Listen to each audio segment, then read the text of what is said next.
Ahojte, sme študenti Gamče a dnes sa nachádzame v Biomedicínskom centre na Ústave virológie, aby sme spravili rozhovor s pani doktorkou Kocianovou. Dobrý deň, pani doktorka Kocianová. Veľmi si vážime, že ste nás privítali tu vo vašich priestoroch a našli si pre nás čas. V rámci súťaže Jej veda, jej príbeh by sme s vami teraz spravili krátke interview ohľadom vášho výskumu rakoviny semeníkov. Prečo ste sa rozhodli venovať rakovine semeníkov a mohli by ste nám túto tému tak priblížiť nejako?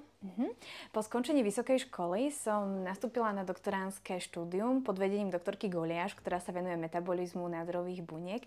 A tu sa mi naskytla príležitosť pracovať s nádorovými bunkami semeníkov.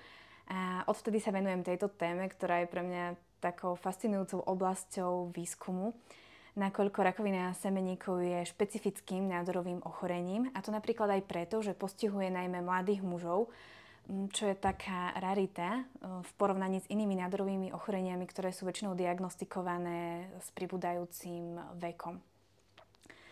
A takou ďalšou zaujímavosťou je, že rakovina semeníkov patrí medzi dobre liečiteľné ochorenia. Je to dobre liečiteľná malignita. V súčasnosti vieme vyliečiť až 90% pacientov vďaka cisplatine, ale problémom je skupina pacientov, ktorí na liečbu cisplatinou nereagujú v dôsledku rezistencie, a to je veľký problém, pretože ide o mladých pacientov, mladých ľudí, a tí potom strácajú 30 až 40 rokov života. Spomínali ste, že rakovina semeníkov patrí medzi dobre liečiteľné ochorenia. Má význam hľadať nové prístupy k liečeniu tohto ochorenia? Ono až do použitia cisplatiny na liečbu rakoviny semeníkov bolo toto ochorenie prakticky neliečiteľné. A v súčasnosti vďaka cisplatine vieme vyliečiť väčšinu pacientov, až 90%, čo je naozaj dobrý výsledok, vynikajúci výsledok. A ani nemá tak zmysel hľadať nejakú inú terapiu ako cisplatinu, ale skôr sa zamerať na nájdenie nejakej účinnej, efektívnej stratégie na liečbu tých pacientov, kde klasická liečba cisplatinou nezaberá.